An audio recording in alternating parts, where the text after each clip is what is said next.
Morning, good morning, good morning. পরে পরোটার মিষ্টি খাবে, এখন চা দিয়ে শুরু করো সকাল। তো বন্ধুরা, চা দিয়ে সকাল শুরু হলো, আমাদের সকাল শুরু হলো। কাটছে, মাথা চুলকাচ্ছে, মনে হচ্ছে স্কুল থেকে মাথা ভরে উকুন টুকুন নিয়ে এসছে, তাই তো। এখন আবার কি ফেস ওয়াশ দিয়ে মুখ খেয়ে দে, তাড়াতাড়ি খাবি। এখন পরোটার মিষ্টি দিলাম, রাতে খাইনি মিষ্টি, তাই এখন আবার পরোটা মিষ্টি দিলাম একটু, আমিও খাবো। অনেকগুলো পরোটা বানিয়ে ফেলেছে বুনোর বাবা। আমি আবার এক গাদা ভাতও বসিয়ে দিয়েছি, আবার রাতে বলছে বিরিয়ানি। ভুলভাল হয়ে গেল সব, ভাতও এক গাদা বসিয়ে দিলাম, রাতে বিরিয়ানি, আবার 4-5টা পরোটা রয়েছে।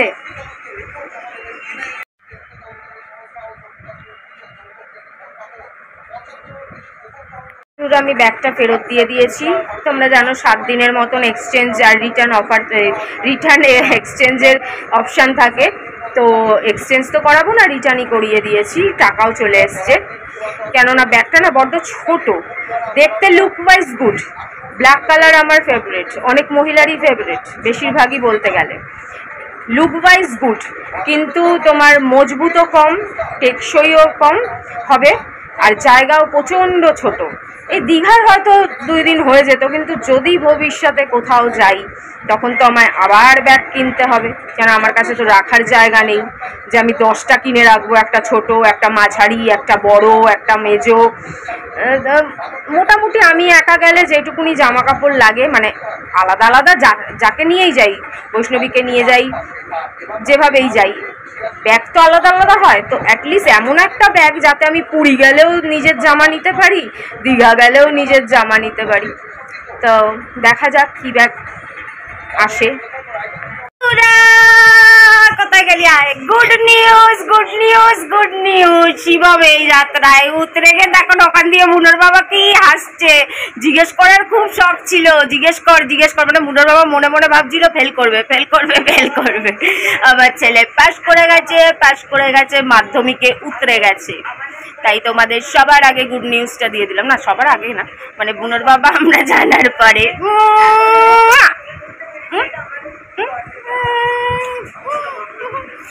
বাবা টেপের মা ছাড়ো রে বাবা গো।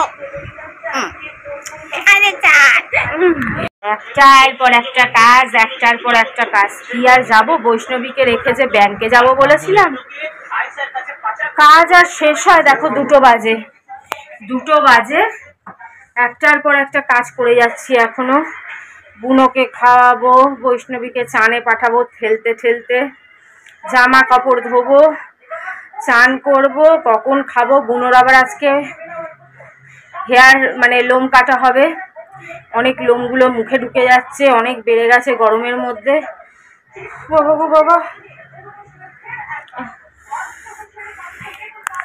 বাবু এখন মিষ্টির দোকানের দই দিয়ে একটু খাচ্ছে, একটু খাওয়ালাম, একটু ফেললো, এরম করে খেলো। দেখো বুনোকে খাইয়ে ভাবলাম অন্য আর কোনো কাজ নেই, ভুলেই গেছিলাম বাসন মাজার কথা। ঘর ঝাড়া, ঘর কমপ্লিট, এবার বাসন মাজছি। অল্প জল আছে, এবার বাসন মাজছি। কোথায় আর বেরোবো আর কোথায় কি করব, সকালটা তো একটুও টাইম পাই না, জানো না। সন্ধেবেলার দিকে টাইম পাওয়া যায়, কিন্তু ব্যাংকের কাজ তো আর সন্ধেবেলা হবে না, এই হয়েছে আরেক মুশকিল। অনলাইনে হলে তো খুবই ভালো হতো।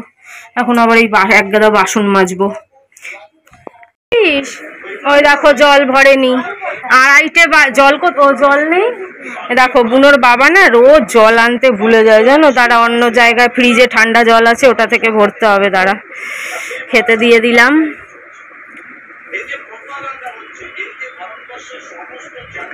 ভাজা এসব বেশি খেতে চায় না, তাও আমি একটু জোর করে খাওয়াই।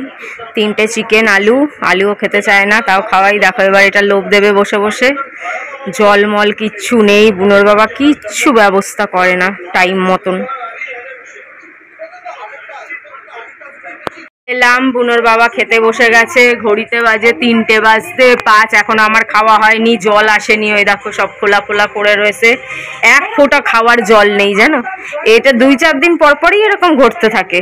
বুনোর বাবা সকালে উঠে চা খায়, বুনোর বাবা বাইরের জলে খায় না, ওই ঘরের জলে চা খায়। তো ও ও দেখবে না, আমার বলে তুই মনে করিসনি, আমি তো ব্যাং যা করি সব বাইরের জলে, আমি খেলেও চা খেলেও নিজের চা নিজে বানালে বাইরের জলেরই খাই, আমার অত পরিষ্কার পরিচ্ছন্ন নাই ভাই, আমি যা সব খেয়ে ফেলি, কোনো ব্যাপার না।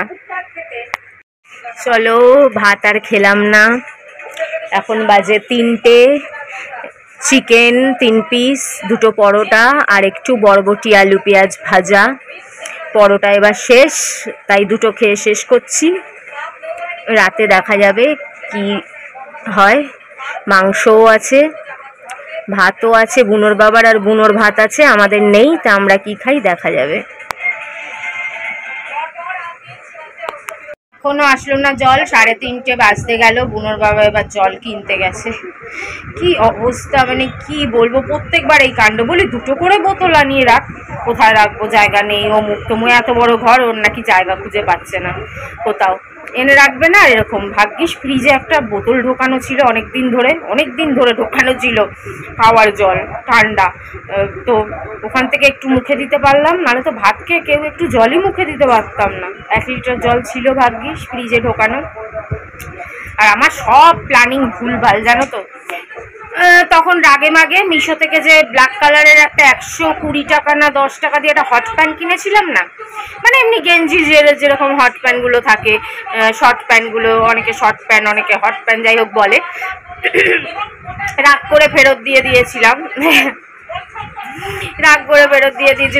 ব্যাংক কেন যে ফেরত দিলাম, এখন একটা নেই ব্যাংক বাড়িতে। তো এমনিতে তো নর্মালি রাস্তায় পড়া হয় না, ঘরে একটু ভিডিও টিডিও করলে, কখনো নাচ গানের ভিডিওতে পড়ে করলাম, বা কখনো আছে একটা পুরনো, অনেক পুরনো রয়েছে, কখনো শখে একটু ঘরে পড়ে ভিডিও বানালাম, কিন্তু কখনো তো বাইরে কোথাও গেলে ছাড়া তো আর বাইরে পড়া হয় না, তো পড়তে পারতাম।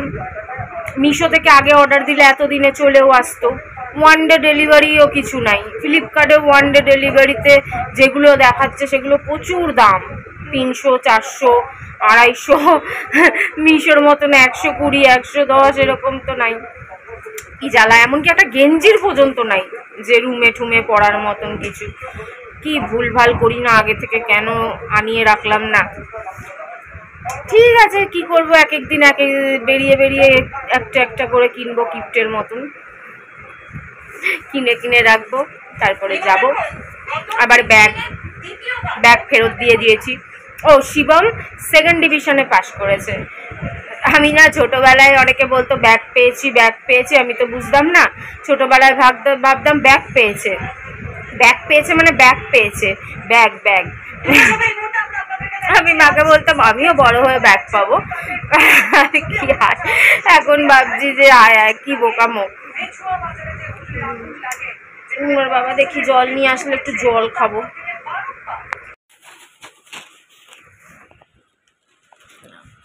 ভাত টাত খেয়ে এখন বচি চিপস খাচ্ছে ছোনটা বাবা। এবার আরেকটু পরে বলবে মা কোল্ড ড্রিঙ্কস খাবো। এখন ভাত খাওয়ার পরে এইসব কে খায়? না আমি খেলে হয় না। পরে কি খাবি? এখন না পরে?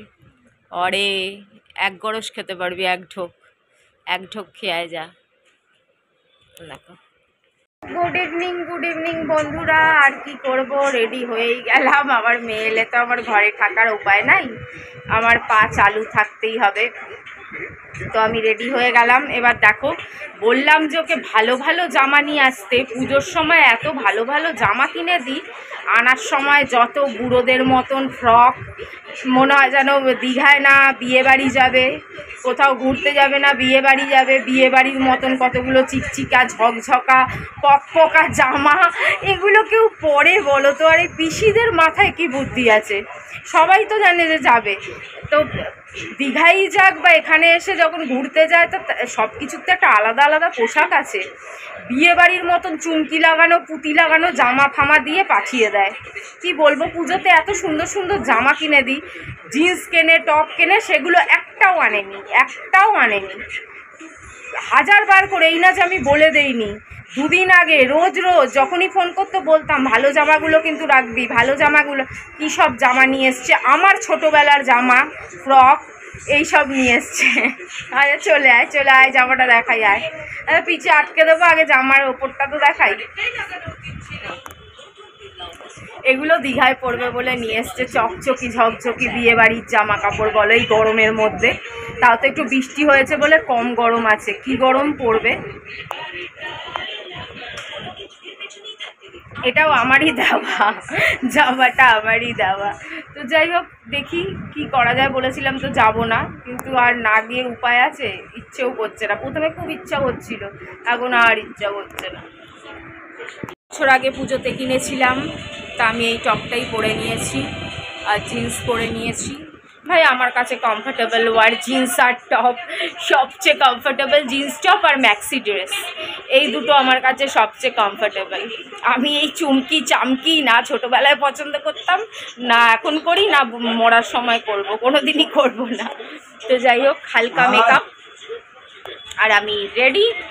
দেখি দু একটা খুচুর খাচুর জিনিস কি কেনা যায়। খুচুর খাচুর কেন জানি না এখন আমার যেতে ইচ্ছে করছে না, কেন মনটা কেন বিগড়ে গেল। আমার ভদ্রাই লেগেছে, দীঘা যাওয়ার নামে কোনো একটা নজর লেগেছে, কি হয়েছে আমি জানি না।